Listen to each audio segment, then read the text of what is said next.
He clocked in like everyone else. Hard hat, work boots, welding torch in hand. He wasn't there to make a point, he just wanted to do the job, but to his foreman that wasn't enough. From day one the snide comments started, then the hours changed, the solo assignments, the silence, until finally it exploded in front of the entire crew. Most people would have walked away, but he didn't. He documented everything, every shift, every insult, every lie. And when the system tried to bury him, he brought the truth out, layer by layer, until it couldn't be ignored. This isn't just about one man, it's about what happens when someone refuses to stay quiet, even when it costs them everything.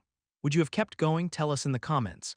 And if stories like this matter to you, hit like, subscribe, and share it with someone who needs to hear it. The sun hadn't even cleared the highway overpass, but Jesse was already lacing up his boots. Gravel under his feet crunched in rhythm with the distant hum of diesel engines waking up. Another day on the site, another 12-hour shift under a hard hat, another stretch of concrete and steel laid into Texas heat. He liked it that way. The routine, the structure. Jesse wasn't a guy who chased spotlight or drama. He showed up early, kept his welds clean, and minded his business. For almost 8 years now, he'd built a reputation as the guy who did what he said he would. Reliable, calm. Focused, the kind of man who took pride in the little things like straight seams and double-checking load tension.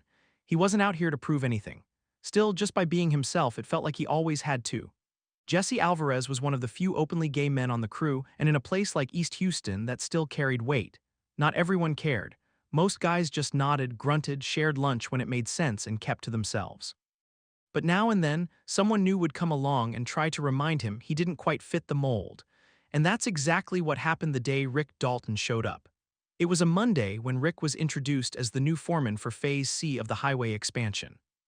Word was he'd transferred in from a Dallas job, had a long history with the company, and had even worked with the regional director back in the day. Jesse didn't think much of it until Rick took the morning briefing and looked at Jesse like he already had something to say. He was built like most of the older guys on site, wide-shouldered, leathery skin, voice like broken gravel. He made the usual speech. Safety first, deadlines matter, no excuses. Then, as he glanced across the crowd, his gaze paused just a second too long on Jesse before moving on. "Some of y'all might be new to my pace," he said. "I don't like slackers, crybabies, or folks who think this job about feelings. We're builders, not babysitters." A few guys chuckled. Jesse didn't. He didn't have to. He knew the type. That first week, Rick didn't say much directly to him. He didn't need to. Jesse started getting reassigned, more grunt work, longer sections, heavier lifts with fewer helpers. Nothing obvious enough to report, just enough to feel it, just enough to notice. On Wednesday, they were rigging a rebar cage on a steep incline. Jesse called out the slack was uneven and the cage was at risk of twisting under its own weight. Rick waved it off. "You worry too much," he barked. "You ever seen a real man panic about shadows?" Jesse kept his mouth shut. Later, the rebar shifted just like he said it would. Nothing collapsed, but the weld schedule had to be redone. Rick didn't apologize. He just walked by and muttered, "Drama queen welder's man." Jesse logged it, not publicly, just a note in his phone, time-stamped and clean. By Friday, Jesse's regular partner had been rotated to another crew and he was working with new guys who barely spoke to him. He overheard someone joking about his Spotify playlist, something he'd connected once during a break and then forgot to unplug. One of the tracks was pop, soft vocals, and synth. Now it was being passed around as a punchline. Rick didn't start it, but he didn't stop it either. At lunch, Jesse sat alone under the trailer's shade. Kyle, one of the electricians, came by and dropped next to him with a burrito and a bottle of cold water. "You good, man?" Kyle asked, tearing into his wrap. Jesse nodded. "Just tired." Kyle lowered his voice. "It's not just you. Rick, been like this before, did the same thing to a guy on the Lakeline Bridge job. That dude ended up quitting." Jesse didn't answer. "I mean, you've been here longer than he has, but I know how this goes. Just keep track of stuff, yeah." "I've got it," Jesse said quietly. He didn't want to be the guy who made waves, but he also knew how fast silence could drown you. The next week it got worse. Rick stopped giving Jesse briefing notes. He told a younger guy to double-check Alvarez's welds just in case. When Jesse flagged an anchor bolt that didn't meet code, Rick laughed it off and said, "You checking for safety or just trying to get out of work?" Later that day, Jesse overheard Rick near the porta-johns telling another supervisor, "I should have asked for a separate one. Don't want anyone getting the wrong idea out here." The other man chuckled, then saw Jesse walking up and fell quiet. Jesse kept walking, kept his face blank, but inside something shifted. He went home that night and pulled out a small, spiral-bound notepad he used for inspection logs. On a fresh page, he wrote, "Day 11, Rick, 12:03 p.m. Joke about separate porta-potty. Witness, Turner. He flipped back through his phone, found each note he jotted in the last 2 weeks, rewrote them with names, dates, locations. Then he saved a backup to his email. He didn't know what would come of it, maybe nothing. But he wasn't going to let it slip away undocumented, not this time. That weekend, he helped his sister fix a broken door hinge. She noticed the circles under his eyes and asked if everything was okay at work. Jesse nodded. Just long days. You're not gonna get burned out, are you? He smiled. Nah, I've been through worse. His nephew came bounding in from the backyard, dirt on his knees, arms outstretched. Uncle Jesse, come see the fort. Jesse followed him outside. For a while, they forgot about the rest of the world. But by Sunday night, the ache in his jaw had returned. The same one that always came when he gritted his teeth too much during the day. He lay in bed staring at the ceiling, thinking about Monday, thinking about Rick, thinking about how even concrete can crack if pressure's applied in the right place. So he'd apply pressure back, not loud, not fast, just steady. Monday morning came with no breeze, no cloud cover, and no subtlety. The kind of heat that makes your neck sweat before you even finish your coffee. Jesse stood beside the job trailer, clipboard in hand, squinting against the sun as Rick rattled off assignments. The new concrete section needed forming, steel placement was running late, and someone had double-booked the loader. Normal chaos, but Jesse noticed the pattern again. The most labor-heavy section, bending rebar, handling poor molds, double-checking mesh ties, was handed to him. No assistant, no rotation, just Jesse solo. Rick didn't look at him as he barked the order. Alvarez, you're on cage detail. South Trench, make it clean. I don't want OSHA up our ass this week. Jesse didn't argue. He just nodded, turned, and walked toward the trench with his gloves already pulled tight. By mid-morning, his back was soaked through. Sweat rolled into his eyes, stung the corners, and he blinked hard to keep focused. He moved in silence, layering steel under the sun. The other crews rotated every 90 minutes. Jesse stayed put. At lunch, he checked the daily log sheet. His name was the only one listed under South Trench 4 hours straight. The others had shared duties in 2s and 3s. He wrote it down. Assigned solo, high heat, no rotation, 9:20 am to 1:03 p.m., confirmed via site log. He started taking photos too, not dramatic ones, just enough shots of the trench, the tool layout, the time-stamped call sheet pinned beside the trailer.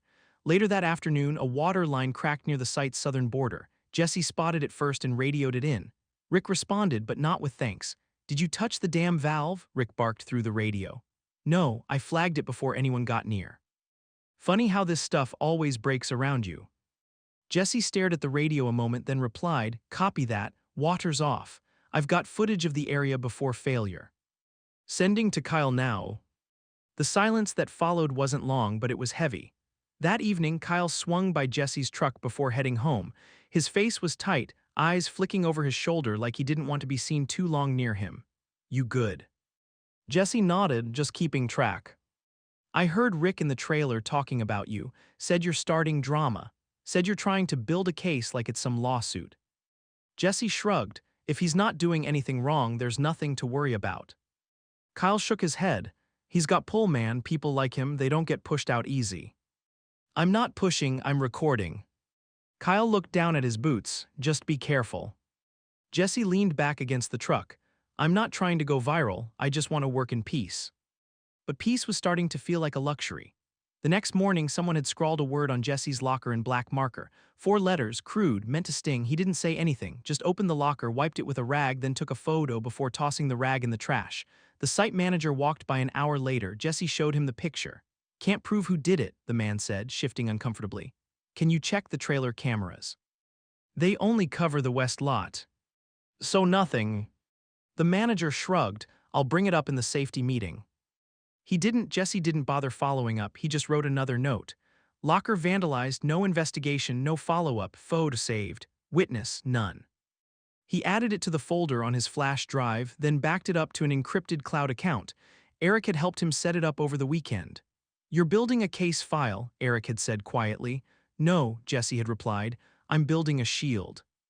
By Friday, Rick had started skipping Jesse during briefings entirely. Tasks were relayed through other workers, usually second-hand, often vague. When Jesse requested clarification, Rick smirked and said, figure it out, thought you liked doing things your way. But Jesse didn't miss a beat, he kept performing. He kept documenting, he kept catching safety issues and flagging them early. Quietly, consistently, the way he always had. Then came the weld test. Once a month, each crew's work was randomly selected for spot inspection. Jesse's was always clean, his welds had passed every test for 2 years straight. This time his seam failed, it didn't make sense. He reviewed the footage from the helmet cam he wore during the job, just a habit now. Everything had been done by the book. Wire feed. Torch angle, pressure, cooling time. He showed the footage to Kyle. This passed before every time, now it fails. Kyle watched the video twice. You think someone messed with it?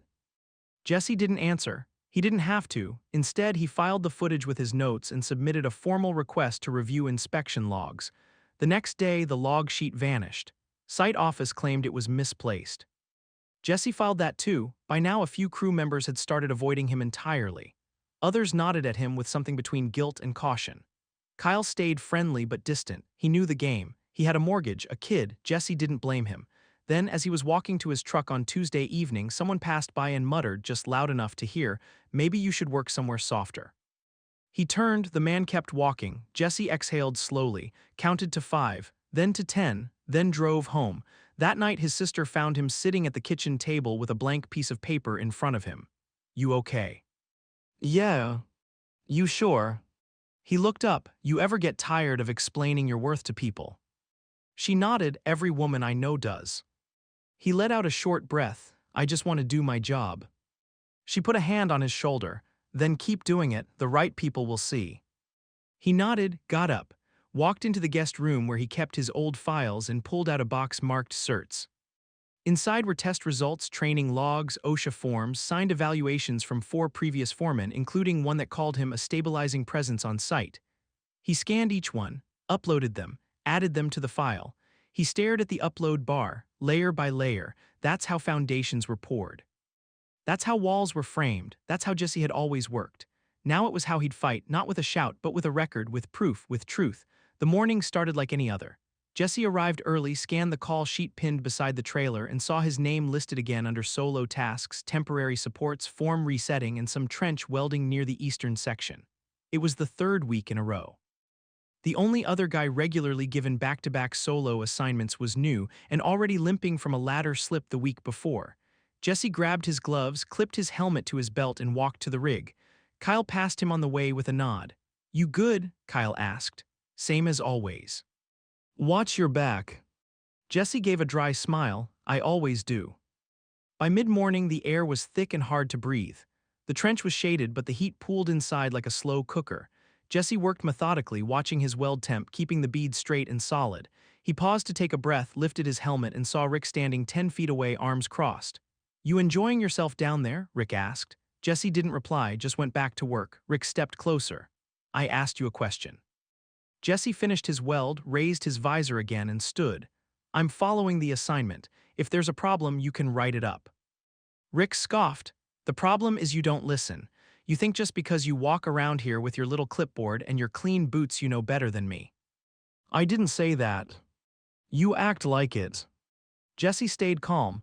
"I've done this job 8 years, I'm trying to do it safely." "Oh, don't play the safety card with me." Rick's voice climbed.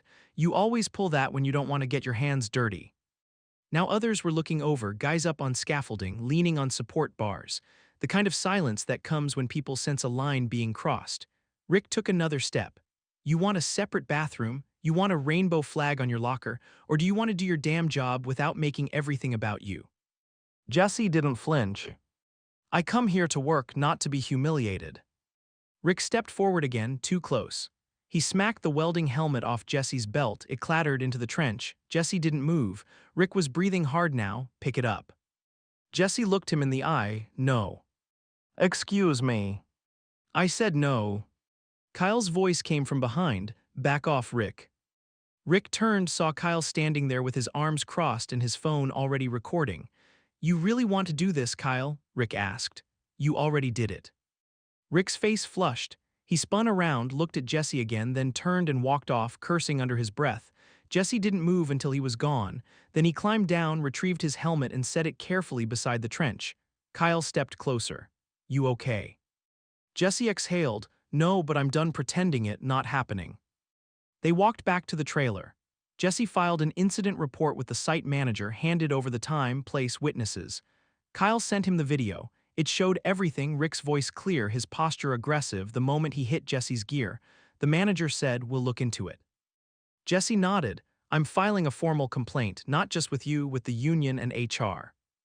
"You sure you want to escalate?" I'm not escalating, I'm responding. That night, Jesse emailed Alicia, a union contact he'd spoken to once before during safety training. She wasn't legal counsel, but she was connected. He told her what happened, attached the video, the statement, the logbook entries. She replied within the hour. I'll loop in our rep. You did the right thing by documenting, don't delete anything, and don't talk to company lawyers alone. The next morning, things changed. Rick was still on site but quieter. He didn't speak to Jesse, he didn't look at him, but the other guys did. Some kept their heads down, some nodded at Jesse in quiet solidarity. One of the younger crew members slipped him a note scribbled on the back of a supply receipt. He's been doing this for years. Nobody said anything, until now. That note hit harder than Rick's shove. By Friday, the union had officially opened a workplace conduct review. Jesse was scheduled for a call with HR the following Tuesday. The regional director, who hadn't spoken to Jesse in over a year, emailed to say he was taking these matters seriously.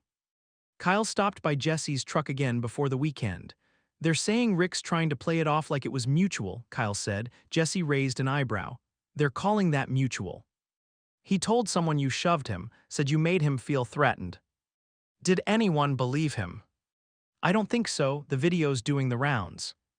That weekend, Jesse went home and backed everything up again, phone files, emails, photos. He labeled each folder, logged a timeline, and wrote out everything in a single document, the vandalism, the shifts, the comments, the confrontation. Then he called his sister, told her the truth. Not the half version he'd been sharing, but all of it. She listened quietly, then said, "You want me to say I'm surprised? I'm not, but I'm proud. I'm not doing this to be brave."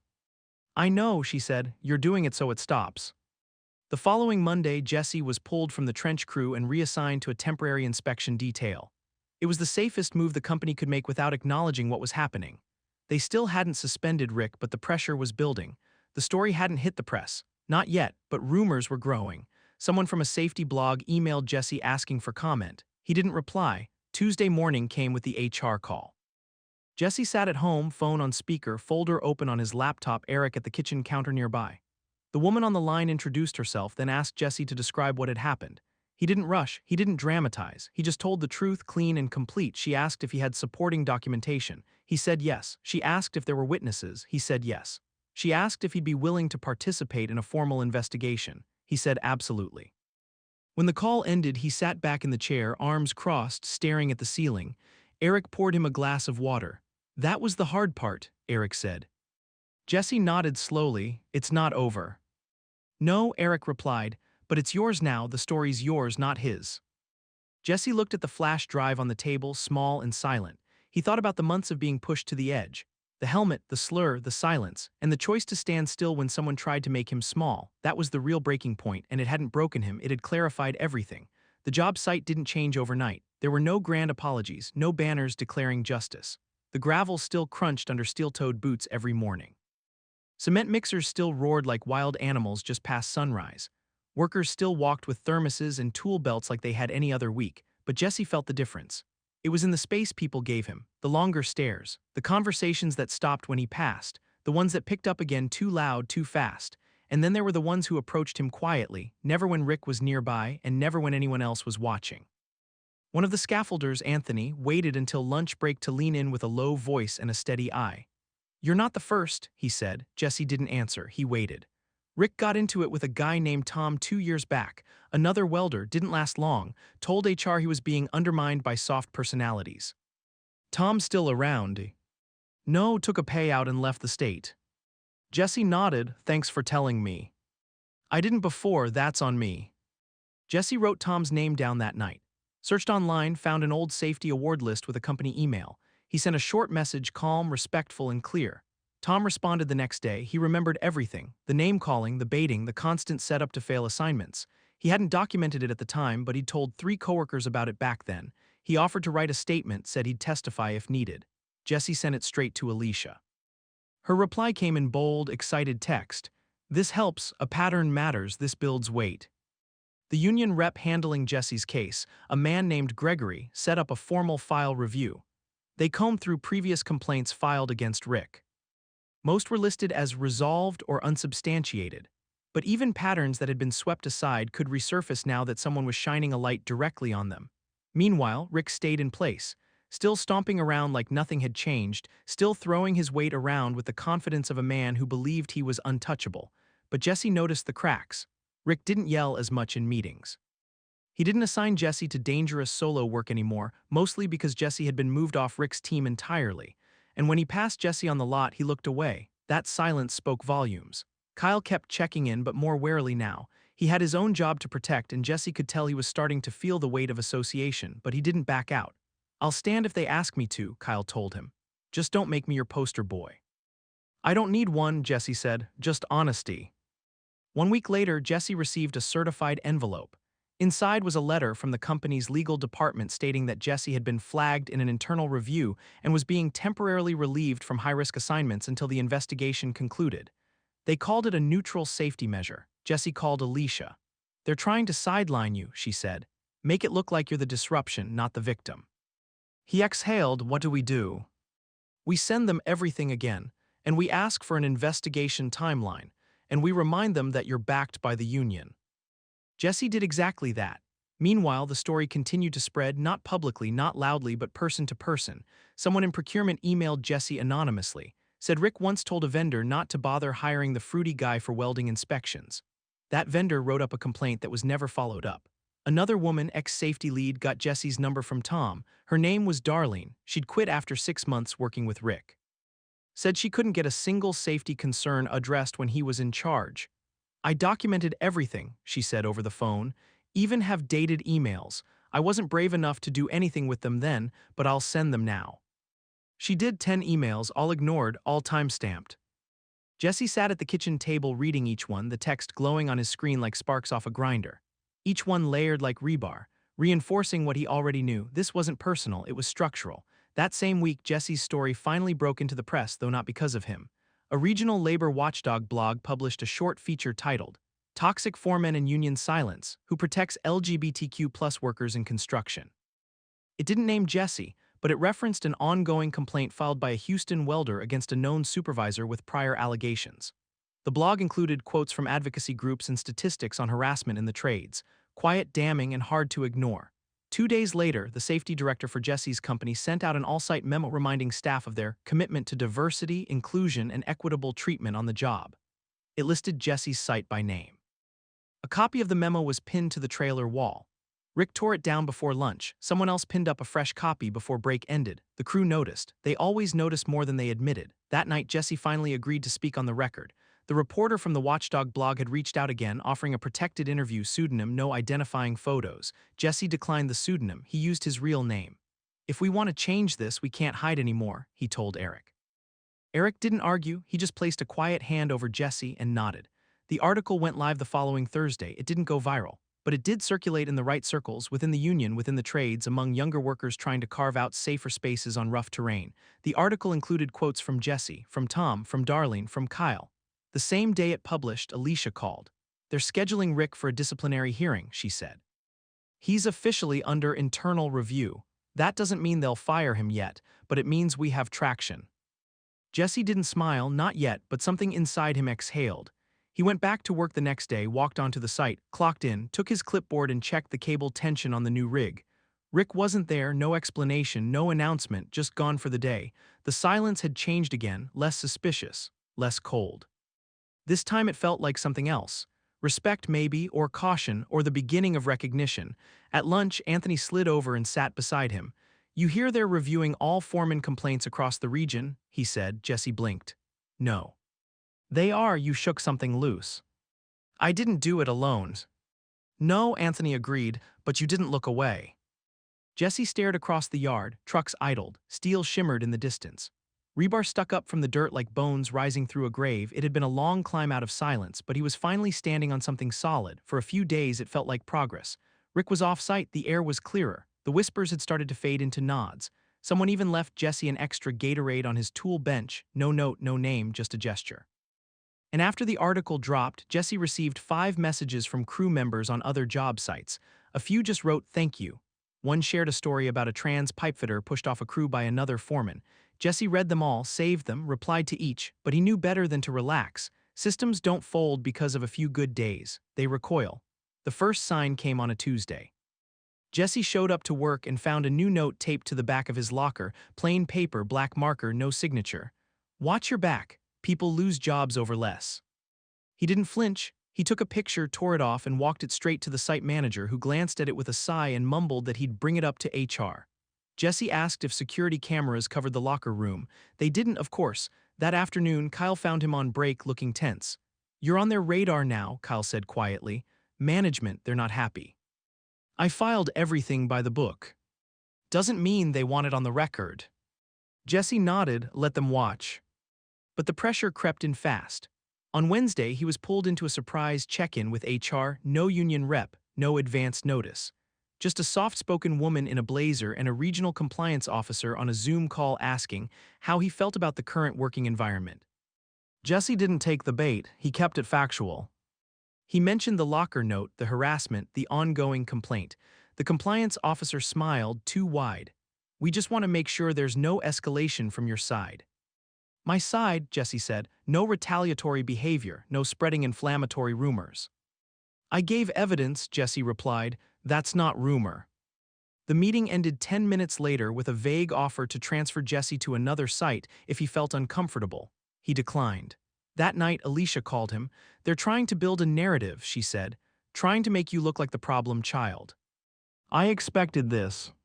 "I know, but we can't let them get ahead of the facts. Stay calm, keep your logs clean, forward every incident to me." He did, every email, every memo, every shift change that came with zero explanation. By Friday, he'd been moved to light-duty tasks despite passing all his physical checks. No one said it was punishment, but everyone knew. The crew noticed too. Some asked him quietly if he was okay, others kept their heads down, and then the company's counterattack became more public. A leaked memo hit a private construction contractor message board, the kind where foremen and site managers swap gossip and job leads.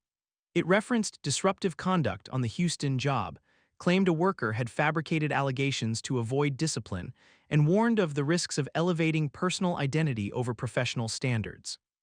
Jesse's name wasn't on it, but the details were unmistakable. The timing was deliberate. Someone wanted the wind out of his sails. He sent the screenshot to Alicia. She called him immediately. "We're escalating this." "Will it matter?" "Yes," she said. "They're scared. This is what scared looks like." Still, it wore him down, not all at once, but little by little. The stares came back, some quiet, some loaded. A few guys started mocking his gait again, louder than before. Someone changed his saved name on the breakroom time punch to Princess. He didn't let it show. He clocked in, did the work, logged every new slight with time, place, and detail. One night he came home and Eric was already in the kitchen, a pot boiling over with rice, a beer sweating in his hand. "You look like hell," Eric said. "Thanks." They sat down to eat. "You can stop this anytime," Eric said. "You know that, right?" "Stop what?" "This, the fight, the pressure. You've done more than most ever would. You can walk away and still hold your head up." Jesse poked at his food, "But Rick keeps working." "Not for long." "But what about the next guy, or the one after that?" Eric didn't answer. "You think I'm doing too much?" Jesse asked. "I think it's not fair that you have to." Jesse nodded. "Me too." The following week brought a shift. A new article dropped, this time in a mainstream construction journal. It detailed Jesse's story, now fully public, and connected it to a string of similar incidents in the industry. Anonymous sources described Rick as openly hostile to anyone he perceived as soft. 3 more former coworkers reached out to Jesse after reading it. One was a woman who'd left after being pushed out of a safety role when Rick refused to take her reports seriously. And then came the call Jesse wasn't expecting.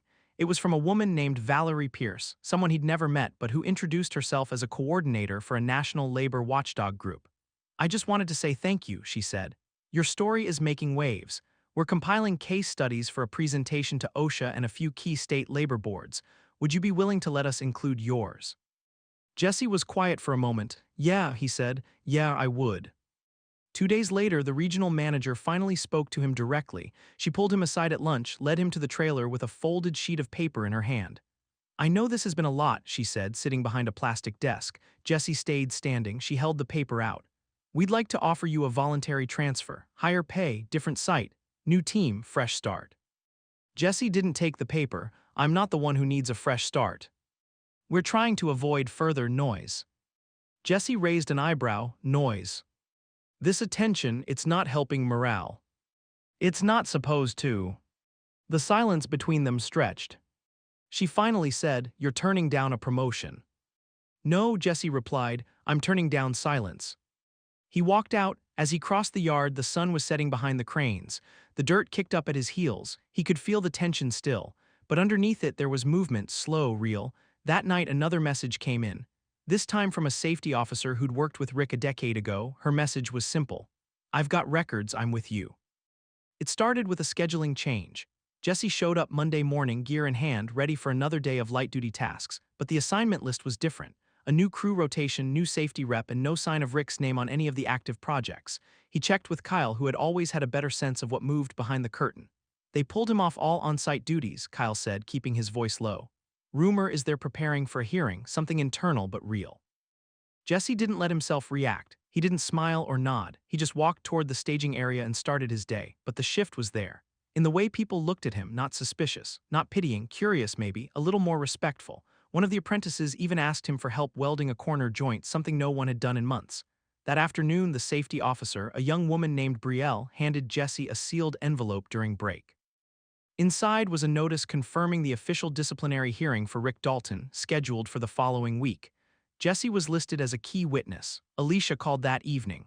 They're nervous, she said. They wouldn't hold a hearing unless they knew they had to. Between the video, the written reports, and the pattern they're boxed in, this isn't just about Rick anymore. It's about what they let him get away with. What do I need to do? Keep your story clean and consistent, show up, and expect pushback. He was ready for it. By now, pushback felt like air, ever present, but something he could move through. He kept working. He didn't brag, he didn't preach, he just did the job the way he always had. He welded with precision, he helped troubleshoot material delays, and he stayed late twice that week to help the new safety team finalize walkthrough logs. The Friday before the hearing, Jesse received a letter from corporate. This one was different. It didn't offer relocation or money or hollow thanks.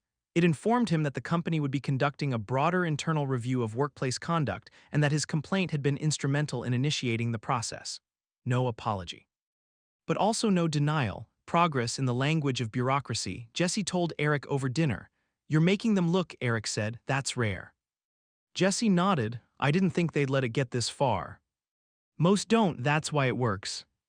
The night before the hearing, Jesse barely slept. He wasn't nervous about what he'd say, he knew the facts. He had the emails, the timestamps, the photos, the footage. What kept him up wasn't the worry of being wrong, it was the fear that even being right wouldn't be enough. He arrived early, sat in the waiting room of the regional office with a copy of the article folded in his bag and a flash drive in his pocket. Alicia sat beside him, composed and unreadable, a legal pad balanced on her knee. When they called him in, the room was small. Not a courtroom, not even a proper boardroom, just a conference table, 2 HR reps, a compliance officer, and a single open seat at the end for Rick. Rick entered 5 minutes late. Clean-shaven, collared shirt, eyes darting around the room like he was looking for a window to crawl out of. He didn't look at Jesse. The compliance officer began the hearing by reading through the summary of allegations. They played the video, Kyle's recording, without sound. The room was silent as the image played out, Rick stepping forward, smacking Jesse's helmet, yelling. When it ended, the compliance officer turned to Jesse. Do you stand by your complaint? Yes. Do you believe this behavior created a hostile work environment? Yes. Do you have anything to add?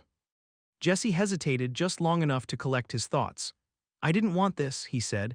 I didn't come here to start trouble, I came to do my job, and I was good at it, still am.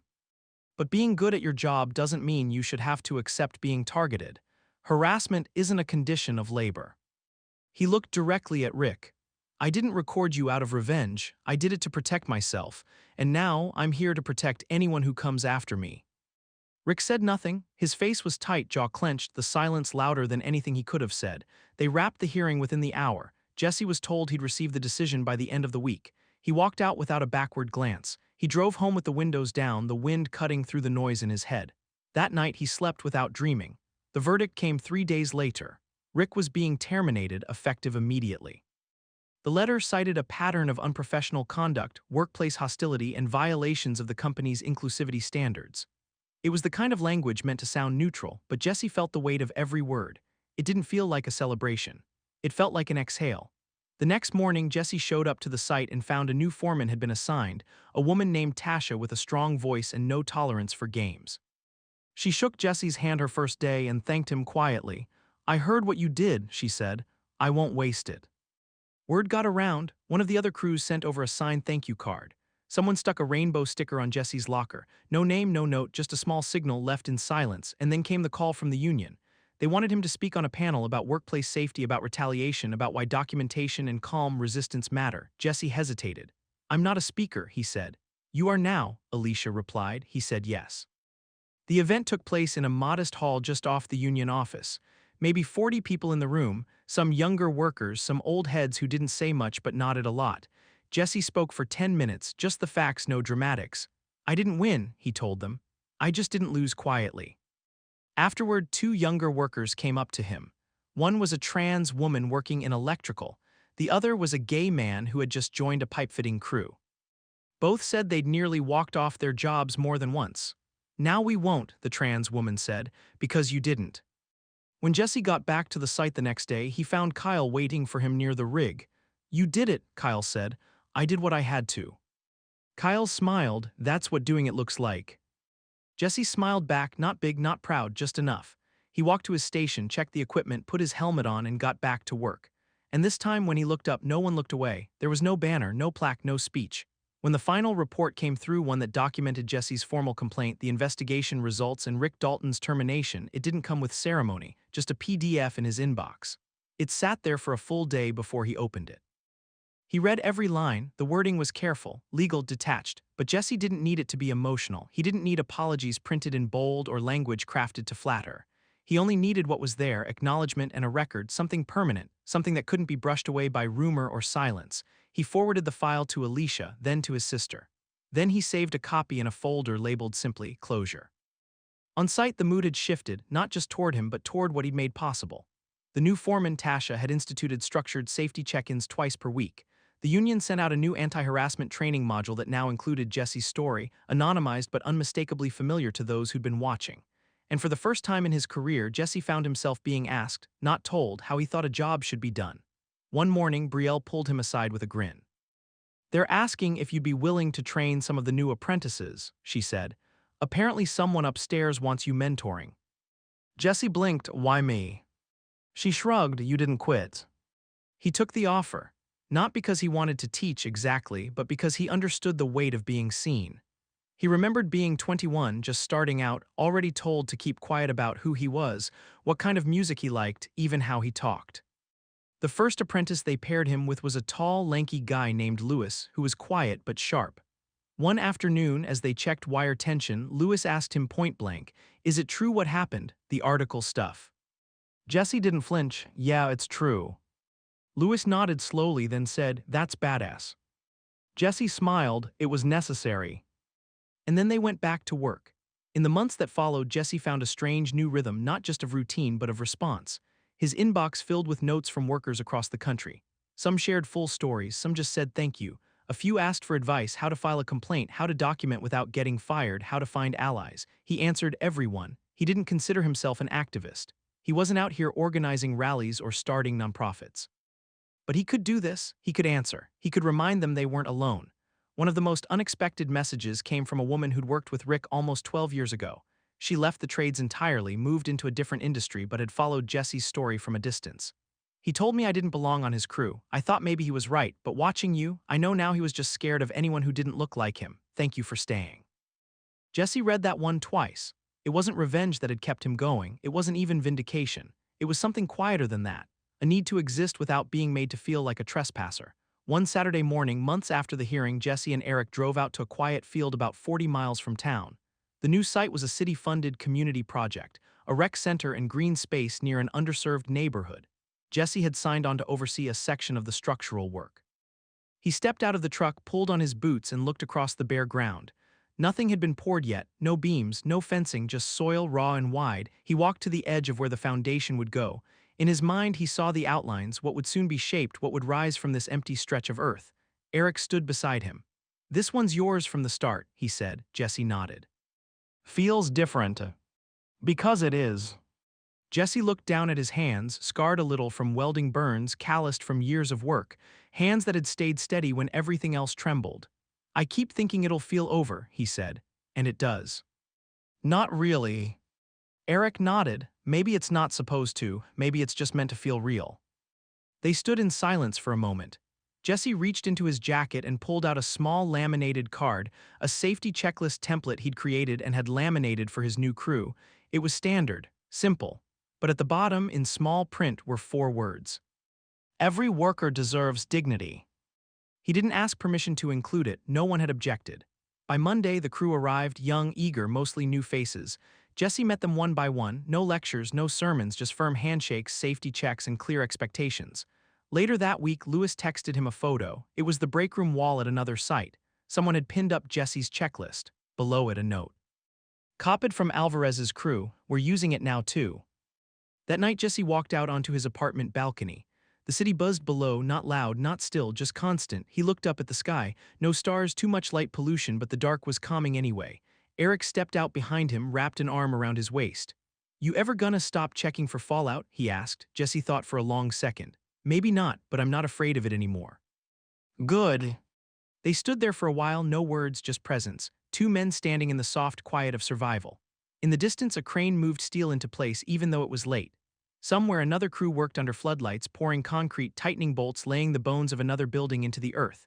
Jesse watched the motion, steady and sure. That's what justice looked like, he thought. Not a gavel, not applause, just forward movement. One layer at a time, on solid ground.